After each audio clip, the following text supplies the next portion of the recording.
Evangelho de Marcos, capítulo de número 4, versículo de número 35.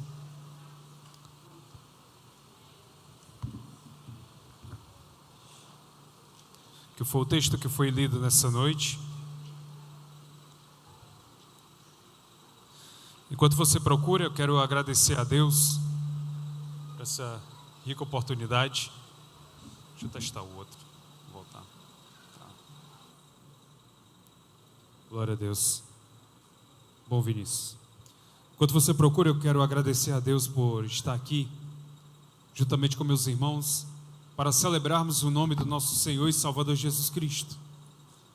Porque esse ajuntamento, essa reunião, essa Assembleia Santa, ela possui esse condão, ela possui esse objetivo.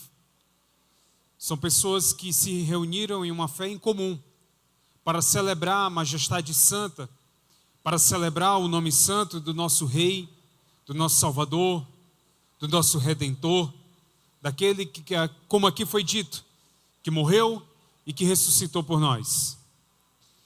E nós já louvamos o nome do Senhor. E esse é o momento em que nós vamos meditar um pouco na sua santa palavra. Quero agradecer também ao pastor pelo convite, pela confiança. Nosso pastor Adaías, que Deus o abençoe, sua família, seus projetos que Deus tem colocado em seu coração, que o faça próspero e chegar onde Deus propôs chegar. Agradeço também pela vida de cada um dos irmãos que aqui estão, pela vida de cada um de vocês, meus irmãos, minhas irmãs, que aqui estão nessa noite. Nós pensamos que estamos aqui para cumprir uma agenda semanal. Muitas das vezes nós achamos que estamos aqui simplesmente para cumprir um rito religioso, para prosseguir como muitas das vezes conduzimos a nossa vida. Um domingo, um culto a mais, amanhã segunda-feira, mais uma semana de trabalho para alguns, ou de feriado e folga para outros, que só retomam na quarta-feira. Mas o Senhor nos escolheu e nos capacitou e nos trouxe e pela sua misericórdia nos colocou aqui nessa noite. Nós achamos que foi por nossa vontade e por nosso querer, quando na verdade a vontade é de Deus e a ordem é soberana de Deus, e Ele nos trouxe aqui.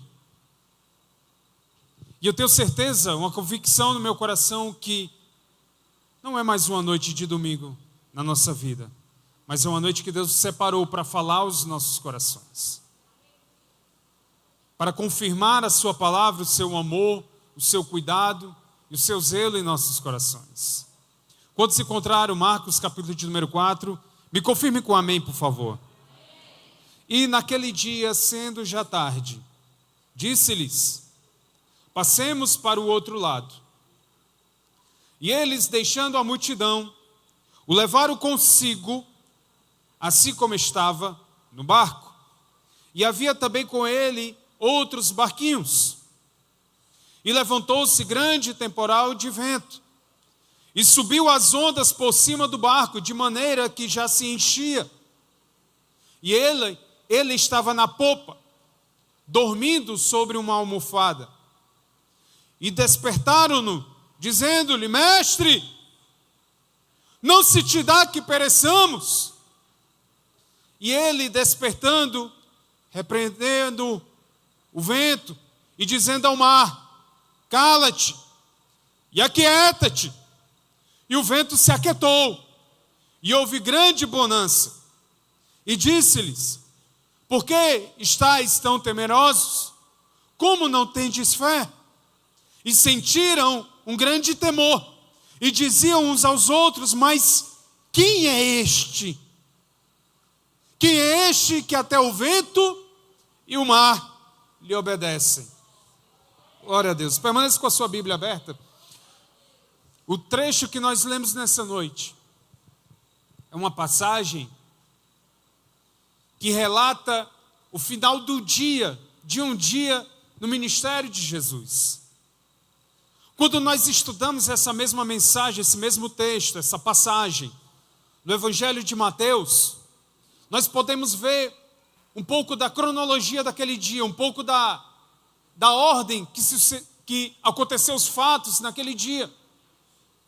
O Senhor Jesus, ele passara o dia no monte, pregando, ensinando, falando, discursando o discurso, o sermão do monte, aos seus discípulos e às multidões.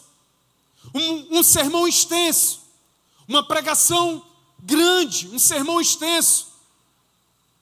Tanto é que nós encontramos esse sermão dividido em 3 capítulos no Evangelho de Mateus.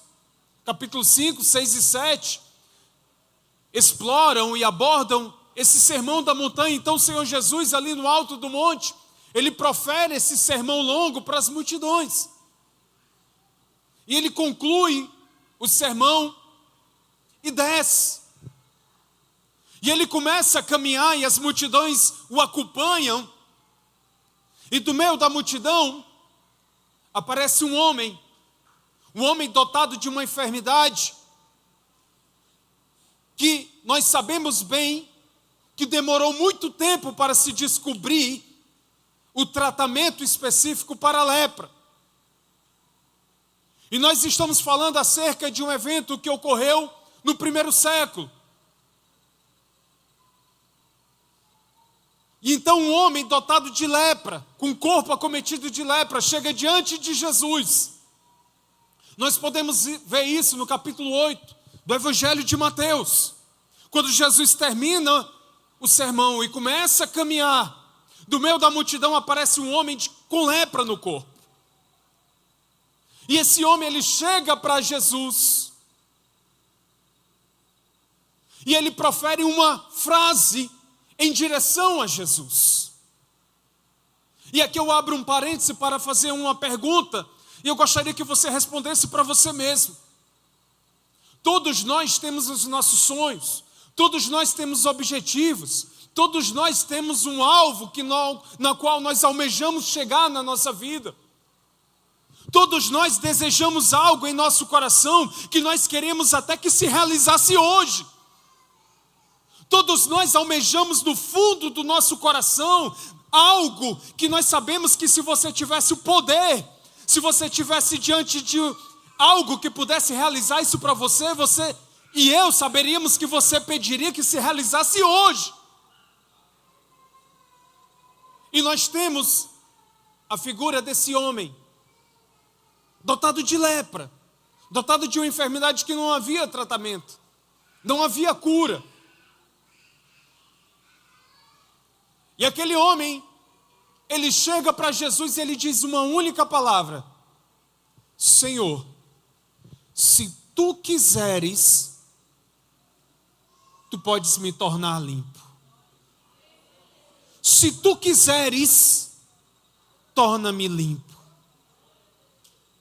Queridos, nós temos um homem enfermo, diante de uma enfermidade incurável, que chega diante talvez da sua maior oportunidade da sua vida, que chega diante talvez da única chance que ele teria para conquistar o que ele tanto almejou, sonhou e buscou, quem sabe durante a vida. E a primeira coisa que ele fala diante de Jesus não é: Jesus, me cura, Jesus, muda a minha situação, Jesus, eu quero que o Senhor faça um milagre na minha vida, Jesus, muda agora o quadro da minha situação. Pelo contrário, aquele homem, ele subordina, ele coloca a vontade dele, ele coloca o sonho dele, o desejo dele diante da vontade de Jesus. E ele disse: Senhor, se o Senhor quiser me curar, me tornar limpo, torna-me limpo.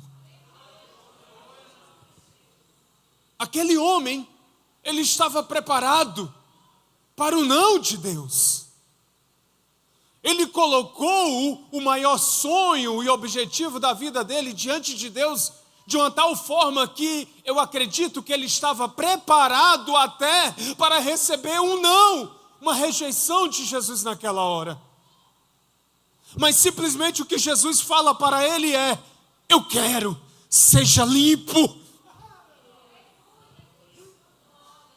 Talvez ali os segundos entre uma pergunta e a resposta, talvez foram os segundos mais longos da vida daquele homem. Não sabemos se demorou ou se foi de imediato, mas Jesus olhou para aquele homem. O fato é que Jesus olhou para aquele homem e disse: a minha vontade é que você seja curado, a minha vontade é que você seja curada, a minha vontade é que você receba o que você deseja o seu coração. Quero, seja limpo. E aquele homem foi curado.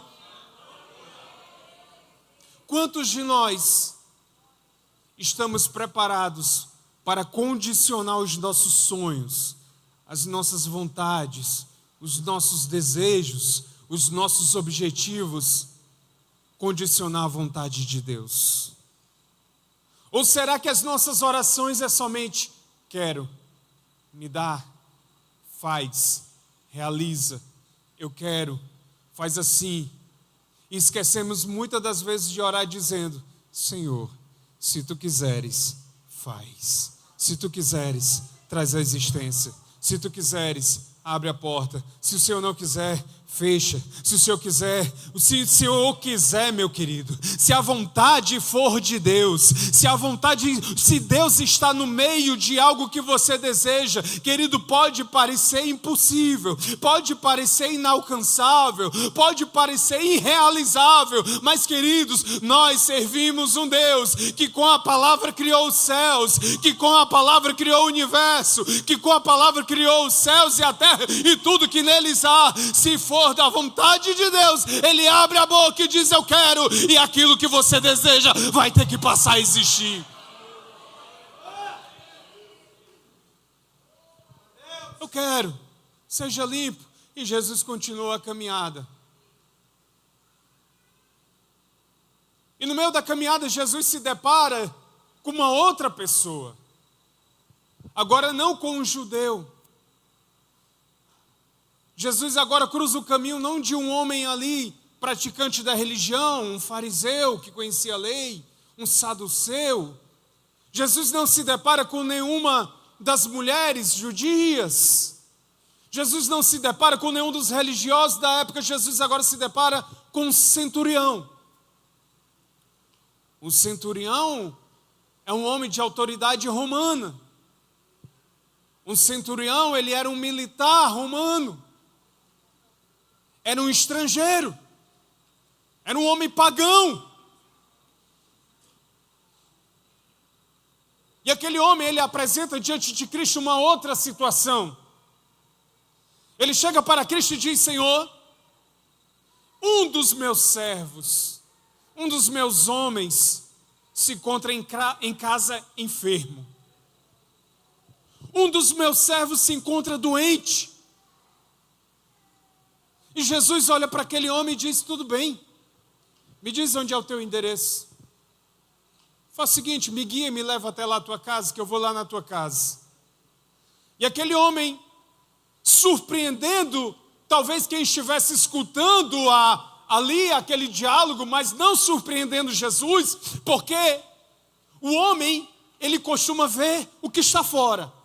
O homem faz a leitura corporal, o homem, ele lê olhar. O homem, ele vê postura, escuta a palavra e tenta interpretar, mas Jesus não. Jesus vai além do olhar, Jesus vai além das palavras, Jesus vai além da postura, Jesus vai além da postura corporal, da fala corporal. Jesus, ele penetra dentro do coração humano. Enquanto aquele homem falava as palavras e Jesus deixava ele dizer: Jesus, você não quer que eu vá na sua casa? Não, Senhor. É o seguinte, eu vou te explicar uma coisa. Eu também sou homem de autoridade. Eu digo a um desses meus servos: vai, ele tem que ir. Eu mando ele voltar, ele volta. Só de acordo com a autoridade da minha palavra. E eu vou completar a minha frase, Jesus dizendo que eu não sou digno de receber o Senhor dentro da minha casa. Faça o seguinte, Jesus. Eu vi o que o Senhor fez ali atrás. O Senhor, só com uma palavra, o Senhor curou um leproso. Só com a palavra e a tua vontade você mudou a vida daquele homem. Faz o seguinte, só manda uma palavra daqui que o meu servo vai ser curado.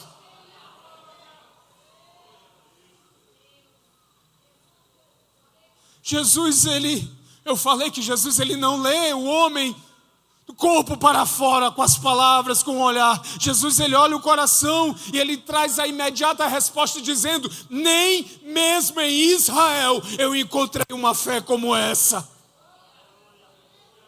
E olha que nós estamos falando de um povo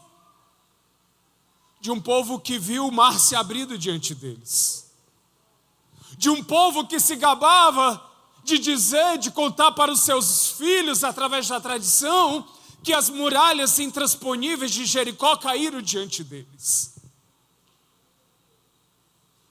Que um menino, com apenas uma pedra, derrotou um gigante filisteu. Era um povo acostumado a histórias grandes de fé. Mas Jesus testemunhou dentro do coração da fé de um estrangeiro, de um homem que veio de longe, de Roma, para dar uma lição de fé para aquele povo. Ele diz que nem mesmo em Israel eu encontrei uma fé como essa. E Jesus, ele conclui esse diálogo trazendo uma revelação muito importante para nós. Porque no versículo de número 11 ele diz: e eu digo mais para vocês, nem em Israel eu encontrei uma fé como essa, mas muitos virão do Oriente, e muitos também virão do Ocidente, e assentarão à mesa.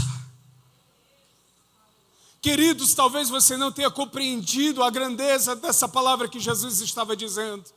Mas Jesus estava falando com essas palavras. Ele está dizendo: eu estou escancarando e abrindo as portas da salvação para todos os povos, do Oriente até o Ocidente, do Norte ao Sul, de cada ponto do planeta Terra. As portas da salvação estarão abertas. Está vendo cada bandeira aqui pendurada? Cada nação representada por essas bandeiras aqui. Foi Jesus naquele dia que abriu a porta na cruz do Calvário, para que pessoas do Oriente e do Ocidente possam naquele grande dia entrar no céu pelas portas e sentar à mesa com Cristo. Aleluia! Aleluia!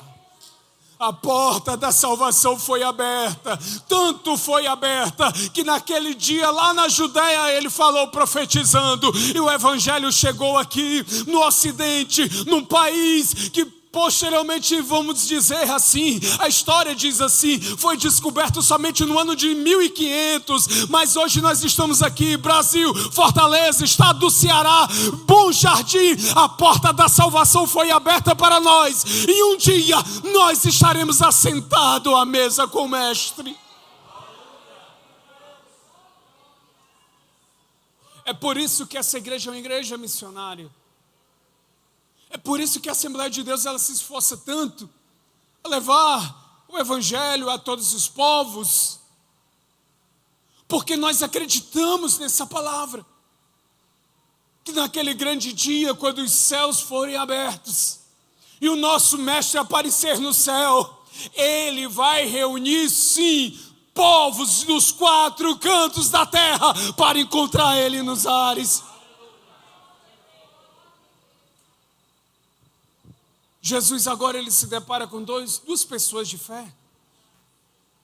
E ele testemunha da fé do segundo. Ele responde à fé do primeiro com cura.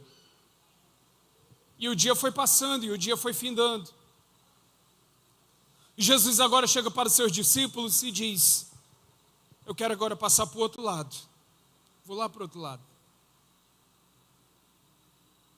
Me levem para o outro lado. Jesus entra num barco com seus discípulos.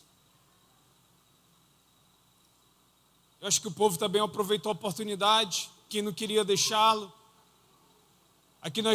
Aqui diz que no versículo 36 que outros barquinhos também acompanharam. Sempre aqueles que não querem largar Jesus por nada, né? Se ele for nadando, eu vou nadando atrás. Se ele vai de barco, eu pego um barquinho, uma canoa, uma jangada e corro atrás. Mas sozinho ele não vai, não, eu vou atrás dele. E Jesus atravessa, começa a sua travessia. E agora acontece um fato interessante. Acontece um fato que talvez tenha apanhado os discípulos de surpresa. É engraçado dizer isso porque alguns deles eram pescadores experientes. Homens acostumados a estarem sobre as águas, homens acostumados a vivenciar a noite nas águas. E de repente eles são acometidos, Ferreira, agora por uma tempestade. Talvez não estava previsto, mas uma forte tempestade começa agora a bater no barco deles. E a Bíblia vai dizer, Antônio José, que a água começa a entrar dentro do barco.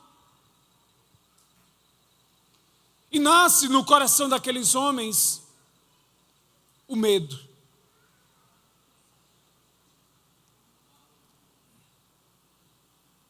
E nasce no coração dos discípulos agora o medo. Porque eles estão diante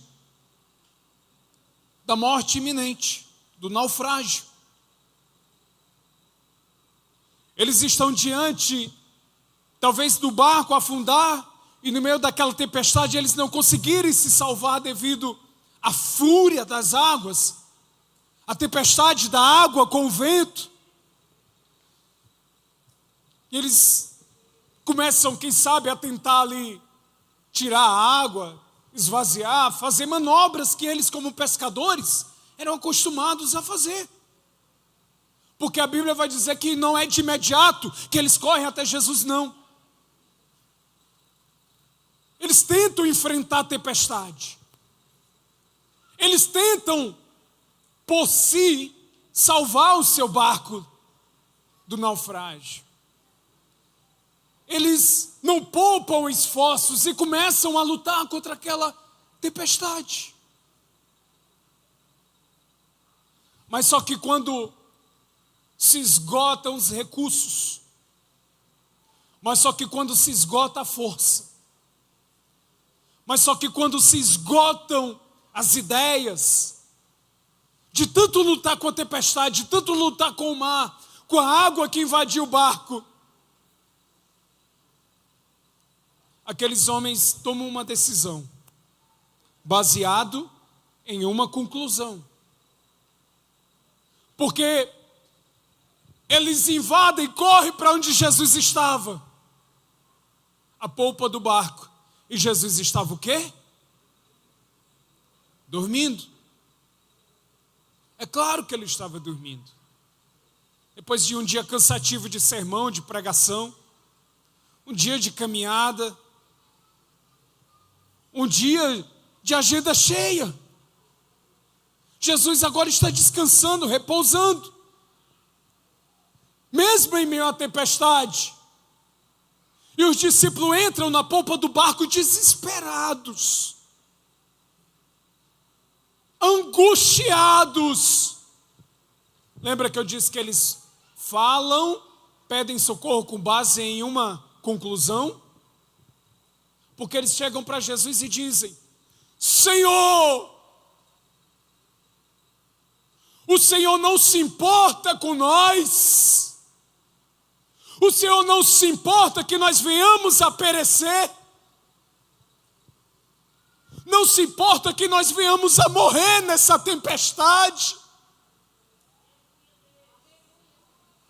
Queridos, foi uma palavra desesperada dos discípulos.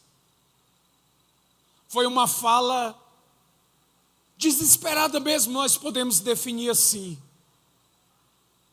Mas convenhamos, tem certos momentos da vida da gente que a gente não consegue escolher palavras para orar, não é verdade? Tem certos dias da gente que a gente não consegue encontrar as palavras mais belas para falar com Deus. Tem certos momentos da vida da gente que a gente até tenta, mas só o que a gente consegue sair da nossa garganta é: Senhor, me socorre, porque se o Senhor não me socorrer, eu vou morrer.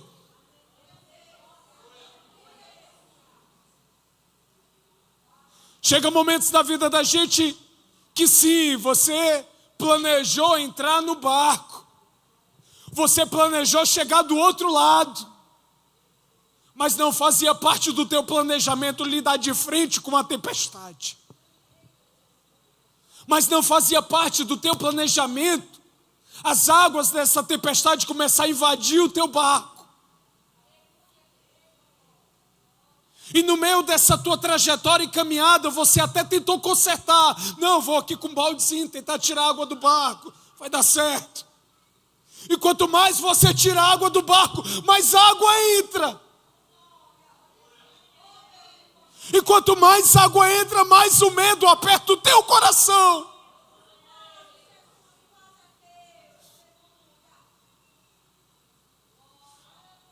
Mas quem disse que o medo é errado? O medo, querido, é um sentimento humano. O medo, ele nasce quando você está diante de algo que você sabe que é maior do que você. O medo, ele nasce no coração do homem no momento em que ele se depara diante de coisas, de fatos que ele sabe que ele não pode controlar, que ele não pode vencer e que esse algo pode fazer ele sucumbir, cair.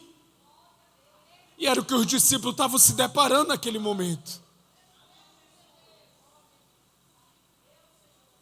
Mas só que uma coisa eles fizeram. Eles correram para o lugar certo. O que aqueles 3 homens tiveram em comum? Um correu para Jesus pedindo a vontade dele. Outro correu para Jesus pedindo apenas que ele mandasse uma única palavra. Mas esses outros correram para Jesus gritando desesperado.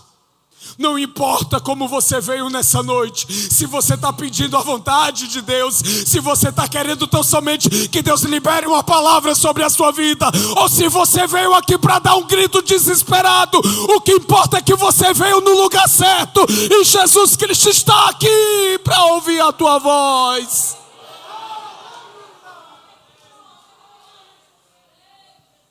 Aleluia. Bendito é o nome santo do Senhor Jesus que nos ouve nos momentos de maior agonia, nos momentos de maior dificuldade. Aqueles homens gritaram: Senhor, nós estamos prontos a perecer. Jesus se levanta, seu sono é interrompido por um clamor. Jesus se levanta, olha lá para fora, e com a mesma palavra que ele curou aquele leproso, e com a mesma palavra que ele sarou o servo daquele centurião, com a mesma palavra que ele deu vida à filha da viúva de Naim, com a mesma palavra que ele criou o céu, com a mesma palavra que ele criou a terra, com a mesma palavra que ele diz haja luz, com a mesma palavra que ele disse vidas existem, animais existem, com a mesma voz, com o mesmo sopro, ele diz aquieta-te mar, aquieta-te vento, e se fez uma grande bonança, porque o vento parou, a tempestade parou. Ah, voz de Cristo. Ah, se nós pudéssemos ouvir a sua voz nessa noite. Quão bela voz. Eu não sei se ele precisou gritar. Quem grita é nós. Eu não sei se ele precisou impor voz. Talvez ele tenha falado com a calmaria. Mas se aquieta. Tempestade, se aquieta. Ele sabe.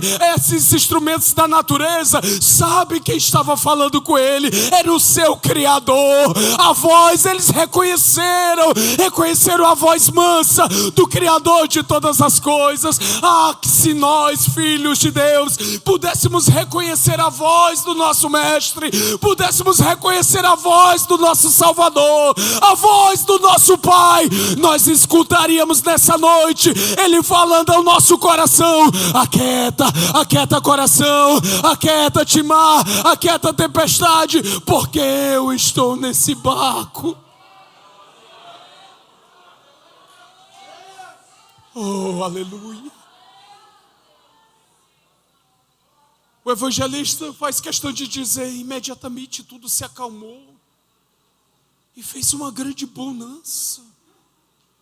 Imediatamente.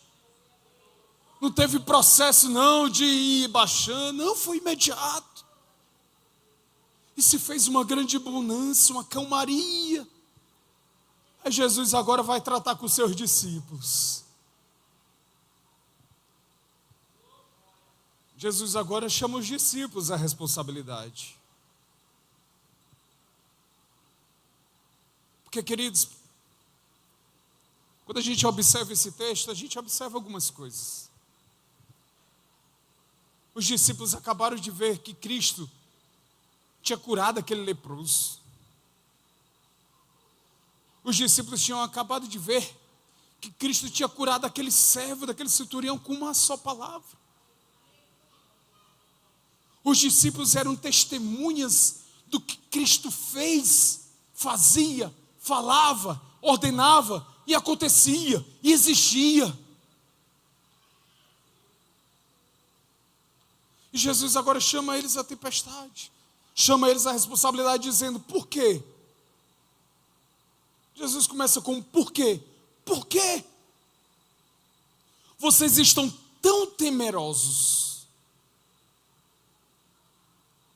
Como que vocês não têm fé?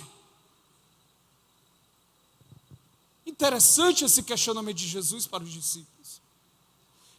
Ele reconhece a fé no estrangeiro, mas ele não vê a fé no coração dos próprios discípulos. Mas, queridos, os discípulos eram seres humanos, homens. Jesus cercou de homens tal como eu e você. Pessoas que tinham as suas limitações, suas fraquezas. E aqueles homens estavam em processo de formação e treinamento ainda de Cristo, com Cristo. E aqueles homens, eles só conheciam o poder de Cristo na vida dos outros. Aqueles homens só tinham visto a autoridade de Cristo na vida das outras pessoas. Só naquilo que eles estavam vendo e testemunhando, mas até então eles não tinham tido uma oportunidade de experimentar esse mesmo poder para si. Foi preciso uma tempestade, foi preciso altas ondas, e foi preciso o barco quase naufragar, para aqueles homens terem a primeira experiência com Cristo.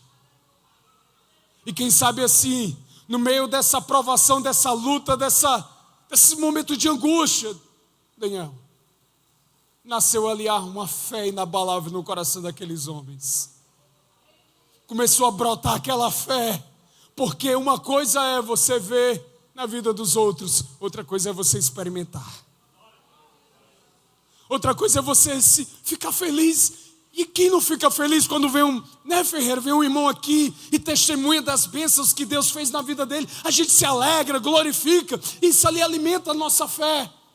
Mas quando é com a gente, meus queridos, quando nós somos postos diante da tempestade, quem é que vai julgar um discípulo daquele? Eu não julgo. Talvez eu tivesse feito a mesma coisa, desesperado, chorando, dizendo: Senhor, não deixa eu morrer aqui nessa tempestade. Senhor, não deixa eu morrer aqui parecendo esse barco que está naufragando.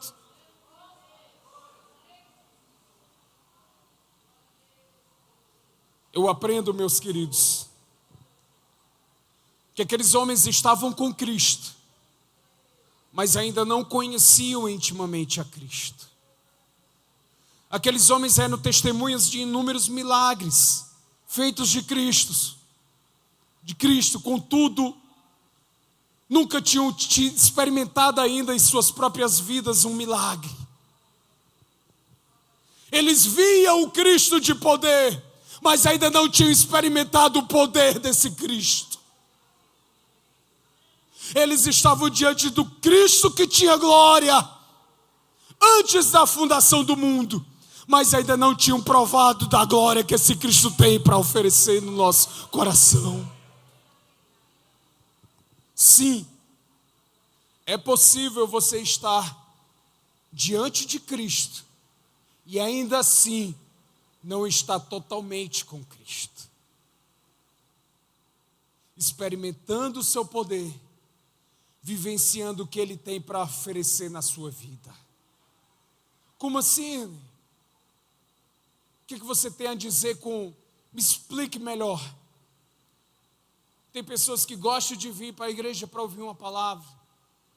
Tem pessoas que gostam de vir para a igreja porque gostam dos louvores. Tem pessoas que gostam de vir à casa de Deus porque se sentem mais leves. Gostam do culto. Gostam de estar com alguém. Gostam de acompanhar alguém. Mas que ainda não tiveram a oportunidade de provar 100% do que Cristo tem para oferecer. A paz em seu coração, a calmaria em sua vida. Essa paz, essa calmaria não é ausência de tempestade, não é ausência de luta. É a paz, é a calmaria que Ele oferta, mesmo em meio à pior tempestade. Quando Cristo chama os discípulos à responsabilidade e diz: vocês ainda não têm fé? Jesus não estava querendo dizer que os discípulos fossem lá à frente e de repente ele se unisse, desse as mãos ou estendesse a mão e repreendesse o vento e o mar e a tempestade, não. Jesus não estava querendo isso deles, não. Jesus estava apenas querendo que eles tivessem a convicção no coração deles que Jesus estando no barco, aquele barco não ia naufragar. Que Jesus estando no barco, aquele barco não ia afundar. Aquele barco ele não ia descer ao fundo das águas, porque Cristo está nele. Nós podemos ver os 3 tipos diferentes de fé nessa noite. Mas todas essas fé que nós podemos observar, esses exemplos de fé, todos eles tiveram em comum que correram para o lugar certo em direção a Cristo. Um correu para a vontade de Cristo, outro apelou para o poder da palavra de Cristo, e o outro fez um clamor do fundo, do profundo do coração, um clamor desesperado. Mas Jesus não deixou de escutar nenhum deles. Jesus não deixou de atender nenhum deles. Eu não sei como é que está o teu coração aqui no universo de pessoas como esse daqui nessa noite. Nós temos pessoas com o coração, que está aqui com o coração inabalável, está aqui com o coração renovado, está aqui com o coração cheio de fé. Eu sei. Mas tem coração aqui que a gente sabe que está só com 1% de bateria. Está vermelho. Tem coração aqui que a gente sabe que está questionando tudo. Questiona a fé, questiona Deus, questiona a igreja, questiona a liturgia, questiona a religião. Mas não importa como você chegou aqui. O que importa é que o mesmo Cristo que estava naquele barco naquela noite está aqui também. E basta uma única palavra na sua vida. É como diz o hino: sossegai, sossegai. Acalma o teu coração, acalma a tua alma, acalma o teu espírito. É difícil. Eu vi um pregador falando e eu concordei com ele. Muitas das vezes é fácil você pregar para outras pessoas, é fácil você falar para outras pessoas, cobrar fé de outras pessoas, mas quando é com você é mais difícil. Você pregar para você mesmo é difícil, mas o salmista nos ensinou como é que faz isso. Ele mesmo perguntou para sua alma: por que tu está abatido, ó minha alma? Por que você te perturba dentro de mim? Espera, pois, em Deus, espera em Deus, sossega em Deus, ainda